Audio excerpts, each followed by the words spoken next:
World stage cricket గురించి మాట్లాడేటప్పుడు ఒకవేళ ఇండియాలో టాపిక్ వస్తే క్రికెట్ గురించి ఫస్ట్ తీసుకొచ్చే పేరు ఎవరిదిరా అంటే విరాట్ కోహ్లీ.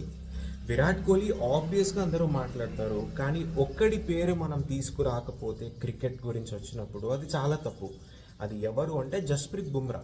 అసలు జస్ప్రీత్ బుమ్రా ఎవరు, అసలు వాడు ఎవడు అని మనం తెలుసుకోవాలి. జస్ప్రీత్ బుమ్రా గురించి మాట్లాడకపోతే చాలా పెద్ద తప్పు. ఎందుకంటే బుమ్రా యొక్క రోల్ ఇండియన్ క్రికెట్లో చాలా ఉంది రీసెంట్ టైమ్స్లో, ఒక డెకేడ్ నుంచి.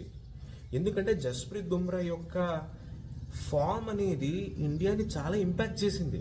ఇప్పుడు ప్రతి ఒక్కడికి ఒక యూనిక్ స్టైల్ ఉంటుంది, ఒక క్లారిటీ ఉంటుంది. ఇప్పుడు నువ్వు ఎవరినో ఇమిటేట్ చేయాలని చూసావు అనుకో, నీ ఫ్లేవర్ పోద్ది, నీ యూనిక్నెస్ ఉండదు నీకు. ఇప్పుడు సేవాకు ఒక స్టైల్ ఉంటుంది, గంభీర్కి ఒక స్టైల్ ఉంటుంది, డేల్ స్టెయిన్కి ఒక స్టైల్ ఉంటుంది, బ్రెట్లీకి ఒక స్టైల్ ఉంటుంది. ఎవరినైనా ఇంకొకటిని కాపీ కొట్టాడంటే కొట్టలేదు. అందుకే వాళ్ళకి ఆ పేర్లు వచ్చాయి, వాళ్ళకి ఒక సిగ్నేచర్ బ్రాండ్ ఉంది.